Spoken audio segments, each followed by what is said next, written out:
edition of the Pro Wrestling Show. On this week's Pro Wrestling Show, we have the Crown Jewel predict the outcome for WWE. Hey, Crown Jewel, the event for Saudi Arabia, where all the matches, the card, and everything else. Also, we'll have a special Hot Topics where we talk about the Jordan Miles situation and weigh in on that with the WWE controversy is there. As an all-new Pro Wrestling Show starts right now. Hello everyone, welcome to the Pro Wrestling Show. I'm your host as always, Kendrick Dix here on this special edition of the Pro Wrestling Show for the WWE Crown Jewel Predict the Outcome special. Hey, here on Connect. But first things first, join in the conversation using the hashtag Pro Wrestling here on Connect. And also subscribe. Tell a friend, call a friend, subscribe. We appreciate you here on the Pro Wrestling Show. We make weekly wrestling content for you, the audience out there. Thank you all once again. So hit that subscribe button right now. Alright, like I said, WWE Crown Jewel comes your way tonight here on the WWE Network. Well, this morning, whatever, however you watch Crown Jewel. But Crown Jewel gets started with, you wouldn't think, prior to Crown Jewel, Brock Lesnar and Cain Velasquez have met each other way back 9 years ago in 2010. Now, fast forward later, the WWE Championship is on the line as Cain coming to revenge for Rey Mysterio after what Brock done severely some time ago on Raw when Brock came out of nowhere and attacked Rey Mysterio and his son Dominic. And then when SmackDown premiered on Fox, Cain wanted a piece of Brock. Brock knew he didn't want a piece of Cain because Brock has a scar on his left cheek that reminds him of Cain Velasquez, and he wants to get revenge on Cain Velasquez on what he had done to him. But this time the WWE Championship is on the line. Well, it's been going a lot of back and forth with Brock and Cain with the face-to-face.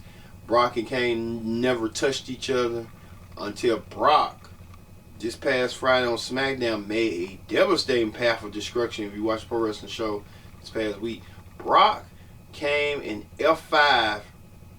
Cain attacking from behind, grabbed Rey Mysterio, just F5 him and slingshot him like he was nothing, and grabbed Cain again, done the F5, delivered the F5 on Cain on top of Dominic. I was like, wow. So it's just a lot. I expect that there's been a lot of going on. I expect that this match, Brock Lesnar will win because I've been hearing rumors about Cain Velasquez having an injury. So Brock Lesnar will win this match, but Cain will come back and, try to revenge some form or fashion. So I'm thinking Brock Lesnar's gonna win. Some people say they're gonna end up with a draw, but I'm certain that Brock Lesnar's gonna win. With that path of destruction he did to him, picking him up and then dropping into Dominic, and then, Cain, you might have to pick another day, they say pick your heel down, and you might have to pick your heel down on this one. Also, Cesaro meets the newcomer, Saudi native Mansoor. Now, Mansoor, many of you may remember Mansoor from this previous Super Showdown event that he won, a Battle Royal, and he has been in these Saudi events that WWE has done, and now he gets a one-on-one match against Cesaro.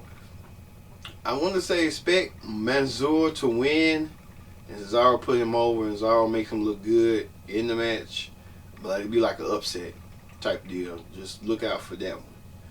Also, tag team turmoil. All the tag teams in the WWE Raw and SmackDown. You think of Heavy Machinery, you think of the New Day, you think of Rude and Ziggler, Mechanics, you think of the Revival, the SmackDown Tag Team Champions. You think of all these tag teams, you put in former champions, former tag champions. But this is for the best tag team in the world. So it's likely, my thesis is, it can either go to the New Day or it can go to the Viking Raiders. It's coming to that. Viking Raiders looking strong every week on Monday Night Raw. New Day kind of losing a little bit of edge, but they're still a popular tag team. So I'm gonna go with the Viking Raiders on this because they're the Raw Tag Team Champions. They're dominant. They've been persistent. They've been on a roll as late. So look out for the Viking Raiders to win that one. Indeed. Also, a Battle Royal will determine the number one contender for AJ Styles' U.S. title. Now, the Battle Royal, I think that it's going to go to the newcomer, Humberto Carrente. I can't pronounce it. If I did, I'm sorry. But he's going to win it, and he will meet AJ Styles once again, a rematch, this time for the U.S. title. And expect AJ to win that match. So AJ Styles, get him a champion, gets the titles on the line with AJ Styles and stuff like that. Alright. When we return, we're going to have more Pro Wrestling Show. We're going to talk about Hot Topics, and then we'll pick it back on the predicted outcome for the rest of the Crown Jewel card. This is the Pro Wrestling Show. Don't go anywhere.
Welcome back to the Pro Wrestling Show. I'm your host, as always, Kendrick Dix here. Glad you're here. First things first, join in the conversation using the hashtag Pro Wrestling here on Connect. And don't forget to subscribe. Subscribing is caring. So tell a friend, call a friend, let them know the Pro Wrestling Show is here. And we appreciate you for your subscribe clicks. Thank you all once again. You never imagine what's going on. Alright, before we get back to the predicted outcome for WWE Crown Jewel, let's get to Hot Topics. On Hot Topics this week, man, what in the world is going on in WWE? Jordan Miles, many of you may know him as ACH from the Indies. Now he's Jordan Miles in WWE with his WWE name. Caused a lot of controversy, caused a lot of stir going on this week where he was dissatisfied with a t-shirt that he believes that resemble a blackface. This is the text and the t-shirt, what's going on. You see, you catch it on the back store. If he has they say he has a Tiffy word around it. Like his name, he likes to smile, which he does. And the teeth resemble his his name, his whole full name, and it caused backlash. Miles saying that WWE violated his rights in trying to be racist, and WWE countered back and saying we're not racist. We just, it was a misunderstanding. We collaborated together and stuff like that. You could have told us if you didn't like it, you didn't like it. If you didn't, you didn't. Well, we know one thing. Let's hear what Booker T had to say about this whole entire situation regarding Jordan Miles and WWE with the controversy surrounding racism. Let's take a look. Alright, Booker T saying that, hey, Jordan Miles, and he even talked to the fans that Jordan Miles has his right, WWE has their right, but Jordan Miles could have collaborated with WWE more. He felt that the need that it was too, racist to him, which, when you look at the shirt, I don't, if Jordan Miles had that to say, because the history of blackface, it's not good. So I can, I can agree with Jordan Miles on that. If he feels that way and that's his first right and that's his privilege, then go forward. Don't let nobody tell you wrong and stuff like that. You have to teach. It's like a teachable moment in a way and stuff. And then Tyus O'Neil chimed in, and then Miles called even, he said that people from Ring of Honor, like Stokely Hathaway and Cedric Alexander, was trying to work so hard, and he accused Ring of Honor of being racist too. Well, there's been signs about that lately. On who they want to push and stuff like that. I don't know if that's true or not. But Jay Lethal been the only one, but he calls Jay Lethal Uncle Tom. So, wow, I called Jay Lethal Uncle Tom. But this whole situation is so timid and so sensitive, in the matter that we don't know what was said behind closed doors. All we know is that, but then people are saying too that Miles could be heading to career suicide, where WWE might not push him, and WWE was likely wanting to terminate his contract. So, wow, this whole thing even has its own legs. I'm telling you right now. I'm telling you. All right, move over from that, where Hulk Hogan, who wasn't no stranger to controversy and racial thing, but that's what Jordan Miles was probably trying to say. Hulk Hogan came back. And Tyus O'Neil, all of them said about Hulk Hogan. But Hulk Hogan had a confrontation with a fan this past week, and everything escalated with this.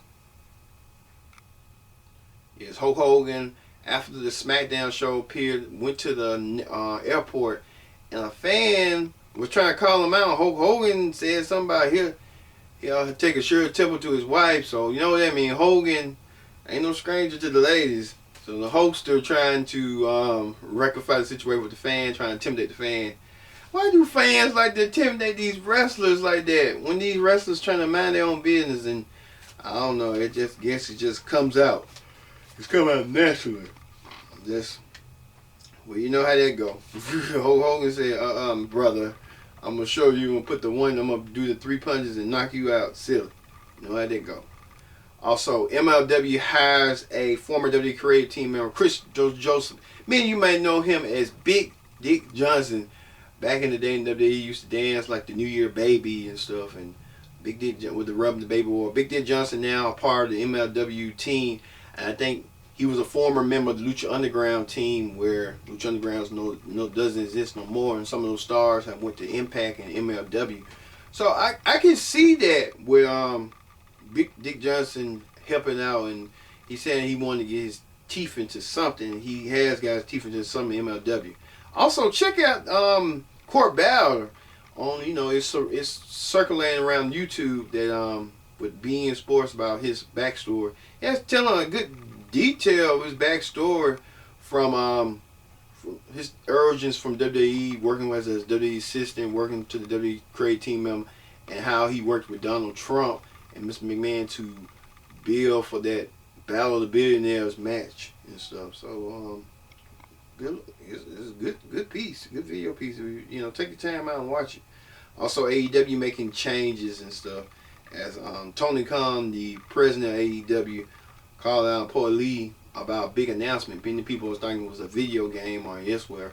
But no, it's just that AEW's coming to home in Jacksonville for their live taping. So AEW gonna be in Jacksonville in the early New Year. So AEW making some noise. I'm telling you, AEW making some noise. All right. Also, AEW had to fire the original Power Guy. Hey, don't be firing the Power Guy. The Power Guy makes the things happen like. You know, I'm a sucker for power. You gotta be, you know, sometimes jumping up, jumping out distinctly and stuff. It's just excitement and stuff. Like you never will see that ever again. But it's just that. Also, in AEW news, Hunter Hearst Helmsley passed away. Many of you may remember Hunter Horse Helmsley, the horse for A-Man Page. He recently passed away. Our thoughts and condolences to Hunter Horse Helmsley on that. Also, WWE setting to launch his own podcast with Corey Graves. Corey Graves talked to Newsweek magazine about what to expect from the podcast from inside WWE, where people have podcasts like Eric Bischoff, Tony Schiavone, Bruce Pritchard, Jim Ross, Arn Anderson. They all work with Conrad Thompson. I be thinking myself, like, Conrad Thompson had a weekly lineup. You got Eric Bischoff on Monday. You got Arn Anderson on Tuesday. You got Tony Schiavone on Wednesday. You got JR on Thursday. And you got Bruce Pritchard on Friday. That's like I guess he has to be on the phone. I think that's what he does. He be on the phone and they just conversate and record. Hit the record button. So Corey Graves does in WWE first ever podcast after the bell. I think he's a perfect host for that. So look out for Corey Graves on that. Alright, that ends Hot Topics for this week, the wrestling Hot Topics. Let's continue back to the WWE Crown Jewel event. Alright, WWE Crown Jewel, we continue on with Predict the Outcome. Alright, many of you know that prior to those matches we talked about is another huge epic match. And it involves Hulk Hogan and Ric Flair. The Hulkster and Ric Flair had their rivalry that spanned almost 40 years. Now they bring their rivalry back, but they corner each guy. With the Hulkster team is team captain Roman Reigns, Ali, Shorty G, Ricochet, and Rusev. Against Team Flair's team captain Randy Orton, with Ric Flair and Randy Orton know each other from the Evolution days. Also, Drew McIntyre, King Corbin, Bobby Lashley, and who else on that team? Who else on the team for real? Someone else is on that team. The Intercontinental Champion Shinsuke Nakamura. So that's 5-on-5. So it's a lot of personal rivalries going on. Even on Raw recently with Lashley and Rusev fighting over Lana. Lashley won Lana back. Went away, won Lana. And Rusev trying to keep Lana and his marriage intact. But Lana chose Lashley and Lana want to go with Lashley. And Lana revealed that all Rusev wants is sex all day, every day, in the morning, in the evening, in the afternoon, at WrestleMania. Rusev won't say, but you can't blame him. He's a guy. You know, he's a married man. If he wants that, and it's a delicate issue when it comes to marriage, because whatever happened in that marriage stays in that marriage. And if that's the problem, if Lana feel like she don't want to give Rusev too much sex and she wants to focus on modeling career and talking about who's gonna knock her up, then hey, that's it. But on Team Hogan, you got a bunch of high flyers where Ali, Shorty Gable more like a high flying ground game, and Ricochet. Rusev and Roman Reigns are two brutes, two powerhouses. Randy Orton more technical. Lashley a powerhouse. McIntyre sort of like a powerhouse, like a more striker. Corbin more like a brawler.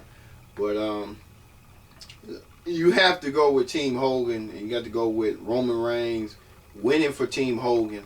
Roman Reigns is gonna end up being Roman Reigns and probably Drew McIntyre or somebody in that team. So I will give it to Roman Reigns in that match. So Roman Reigns will win for Team Hogan.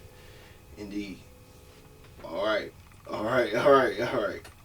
Speaking of that, at Crown Jewel. Speaking of that, the Tyson Fury will go one-on-one. The Millennial Gypsy King, or whatever you want to call him. The undefeated heavyweight boxer Tyson Fury has a match with Deontay Wilder in January, but he's trying to give himself a warm-up when he goes against Braun Strowman. This whole thing escalated at SmackDown's premiere on Fox, where it was a huge 8-man tag with Braun Strowman involved, and he kept taunting and mocking Tyson Fury. But at the end, the match was over with. Braun pushed Dolph Ziggler into Tyson Fury. Tyson Fury tried to come over the cage, trying to come over the barricade, trying to give him a piece of, you know who, Braun Strowman. The two tried to have an argument, confrontation. Then led to Raw, where they're face to face. Then it led to the contract signing, and now these two behemoths, these two big men, finally square off. Now Tyson Fury has been doing some training at the Performance Center, but he got blindsided and attacked by Braun, and Tyson will likely get his revenge on the Master Man. This is all about Braun being the wrestler, the pro wrestler type dude, with Tyson Fury being an outsider. That's what this match is all come about to be. But at the end, I think Tyson Fury will win over Braun, and it'll be just like a mismatch again, where outsider comes in and just dominates on a wrestler who has a significant push and getting a fresh start on SmackDown. You know how that go. So Braun will lose, and maybe he might go for a title. Might think he's gonna go for the Intercontinental title. So I think Tyson Fury will win this one, the Millennial Gypsy, and he'll move on to go against Deontay Wilder in January. Because they was telling about Tyson Fury getting a ridiculous amount of money. Said he was reported getting $13 million, but he refuted them claims and said no, he's not getting $13 million. Okay. All right. And finally, the main event where the Universal Championship is on the line is Seth Rollins defends his title against the Fiend Bray Wyatt. This is a rematch from Hell in a Cell earlier this month, where this match this time was in a Hell in a Cell, and it was a match stoppage with the referee saying that the Fiend could not able to compete. But this time the match can't be stopped. There must be a winner. And Seth Rollins took it to the Fiend. The Fiend came back out of nowhere, Hell in a Cell, and wanted his revenge. Seth Rollins even took it a little thing further and tried to go to the Firefly Funhouse to find the Fiend. And he found Bray Wyatt and burnt down the Firefly Funhouse. But little to avail, the Firefly Funhouse got rebuilt back by Bray Wyatt. So something has to give in this match, and they showing that Seth is getting darker and twisted, and not giving the care and not giving the flip. So my money is on Seth Rollins, because this match must have a winner.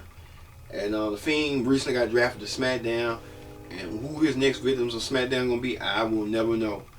And Seth Rollins will continue on with his path going to Survivor Series. All right.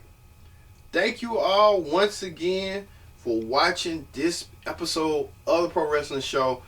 No Pro Wrestling Show this week for the weekend. This episode was the complete package for the Predict the Outcome show for Crown Jewel. I've been your host, Kendrick Dick, saying so long, and we'll see you next weekend here on the Pro Wrestling Show. See you later.